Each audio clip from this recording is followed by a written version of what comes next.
कहीं दूर से किसी के फुसफुसाने की आवाज आई। दोनों ने एक दूसरे की तरफ देखा। बैल अचानक ठिठक गए। हवा में एक अजीब सर्दी उतर आई थी। सूरज ने कांपती आवाज में कहा, तूने सुना? रमेश ने निगलते हुए कहा, हवा थी शायद। लेकिन तभी सूरज की नजर आगे बढ़ी।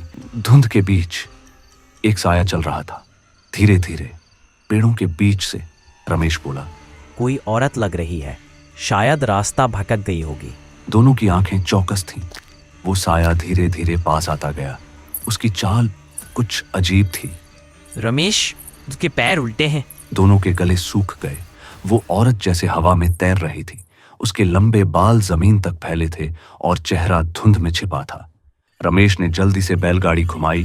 चल सूरज, चल। पीछे से वही घुंघरुओं की आवाज धीरे धीरे तेज होती गई, जैसे वो साया उनकी गाड़ी के पीछे दौड़ रहा हो। बिजली कड़की, हवा और घनी हो गई और एक पल के लिए सूरज ने पीछे मुड़कर देखा। वो औरत ठीक उनके पीछे थी, चेहरा अंधेरे में डूबा, आंखें जलती हुई। जब उन्होंने गांव का पहला दीप देखा, वो रुक गए। दोनों के कपड़े पसीने से भीगे थे और चेहरे पर मौत का साया था।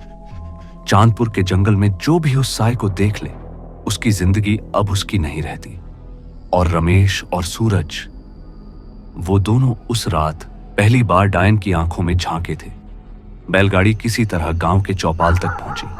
आसमान में काले बादल छा चुके थे और हवा में गीली मिट्टी की सूंधी गंध तैर रही थी। गांव के सारे दरवाजे बंद थे।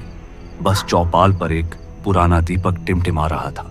वहीं बैठे थे बाबा लक्ष्मी, सफेद धोती में, आंखों में वर्षों का अनुभव और डर। उनके सामने तांबे की थाली में जलती धूप, नीम की पत्तियां और राख रखी थी। रमेश और सूरज उनके पास पहुंचे।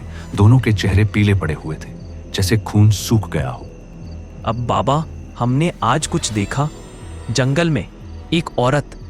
पैर उल्टे थे क्या? धीरे से दोनों ने डर कर एक दूसरे को देखा। रमेश ने सिर हिला दिया। हाँ बाबा, और उसकी आंखें। कुछ मत कहो बेटा, जो देखा वो अचेरी थी। कौन अचेरी? बाबा ने धूप की लकीर को हवा में घुमाते हुए कहा, औरत जो कई साल पहले इसी गांव में जिंदा गाड़ी गई थी, काले जादू के इल्जाम में।